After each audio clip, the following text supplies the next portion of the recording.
¿Cuál es la realidad actual de una persona con discapacidad frente a la era informática?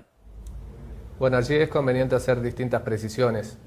Por un lado, que las nuevas tecnologías, la sociedad de la información, las TICs, pueden constituir tanto un puente hacia la inclusión,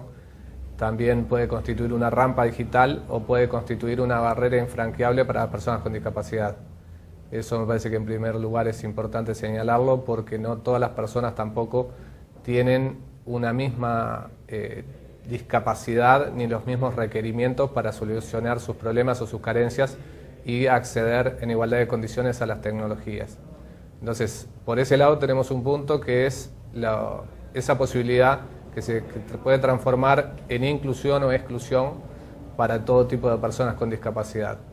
Por otro lado, también es conveniente señalar que no todas las personas tienen el mismo potencial, sea a nivel físico o en materia de recursos económicos, como para acceder a la computación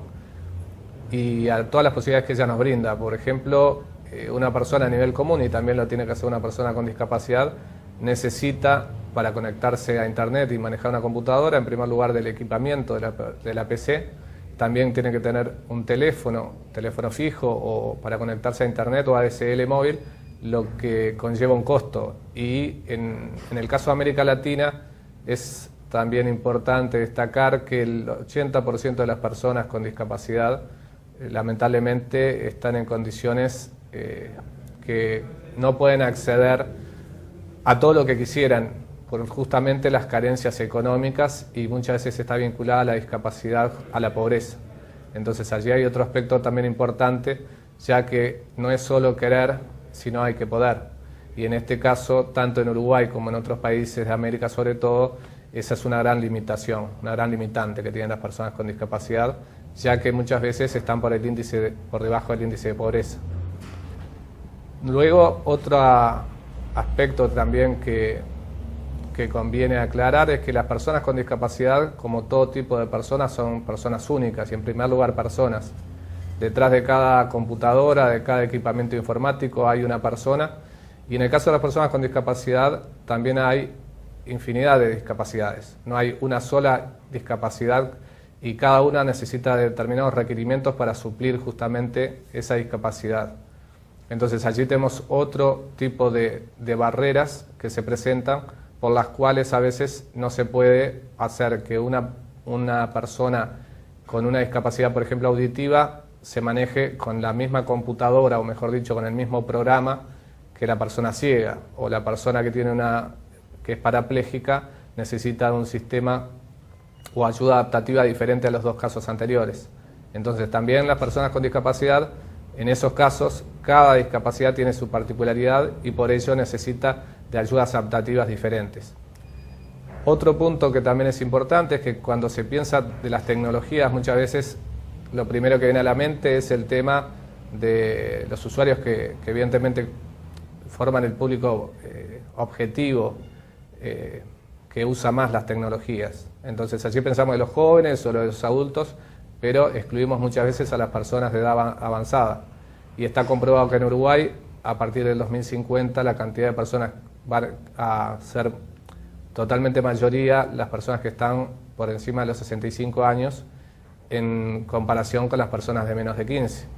Entonces allí también otro elemento importantísimo es a lo que tiene que ver con la infoinclusión, con posibilitar el acceso a todas las personas, ya sea las que tienen una discapacidad hoy en día como también a las que las pueden tener más adelante,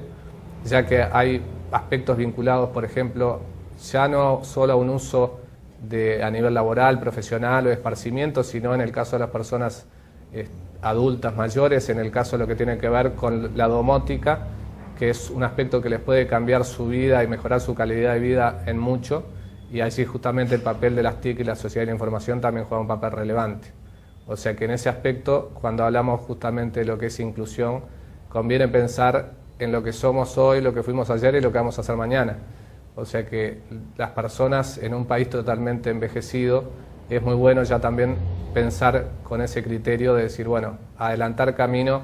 para ir eliminando esas barreras que podemos tener mañana.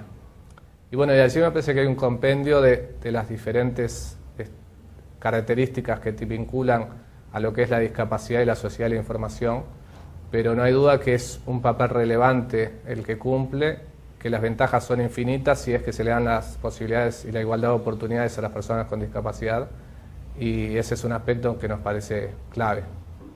Bueno, los avances que se empiezan a percibir en la sociedad en el tema de lo que tiene que ver con la accesibilidad, la tecnología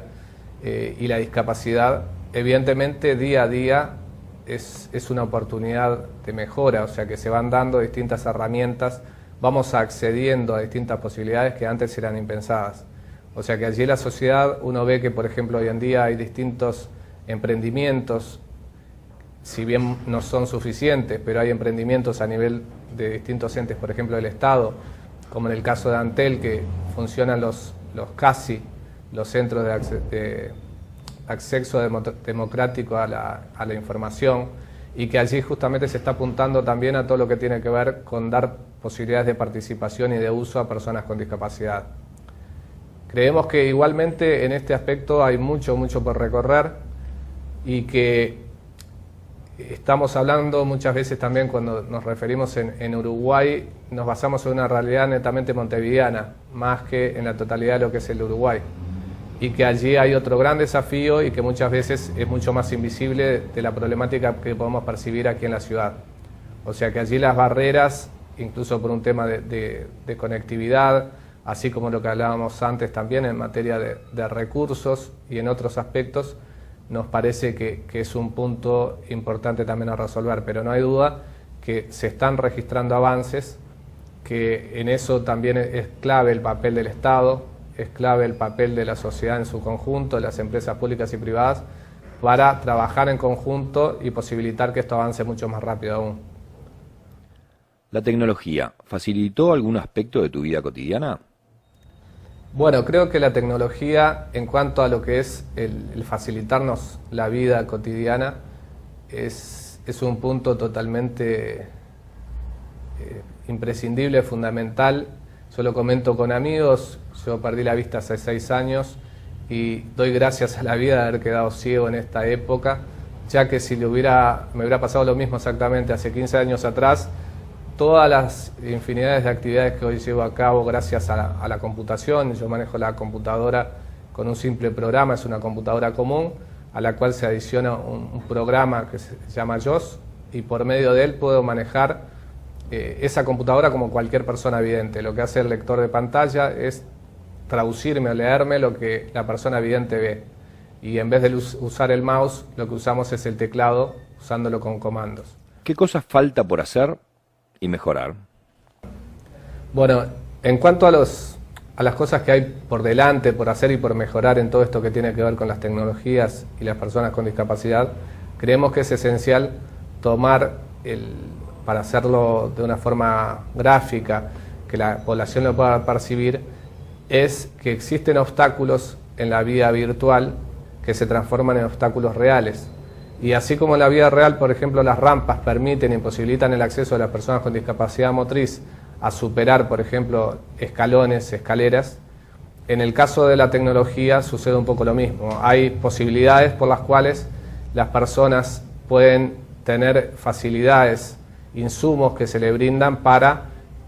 acercarse en una forma amigable a las tecnologías. Y allí está muy vinculado con todo lo que tiene que ver con la accesibilidad sin barreras, el diseño universal y también la usabilidad.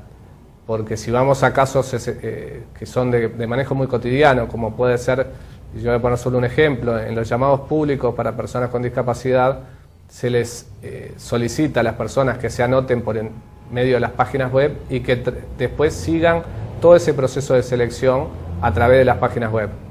No todas las personas tienen una computadora en su casa, y una persona con discapacidad se le puede complicar todavía mucho más tener que salir todos los días de su casa para conseguir una computadora y ver que los resultados se han avanzado en ese llamado. O sea, ahí hay un tema que es de organización, de gestión quizás, y si bien las tecnologías se piensa de que, bueno, que facilitan en todo a las personas en general y a las personas con discapacidad en particular, no todas las personas tienen esa posibilidad de acceso. O sea, sigue existiendo el teléfono, siguen existiendo elementos que pueden ser en algunos casos mucho más fáciles para comunicarse, para acceder, que por intermedio de la computación.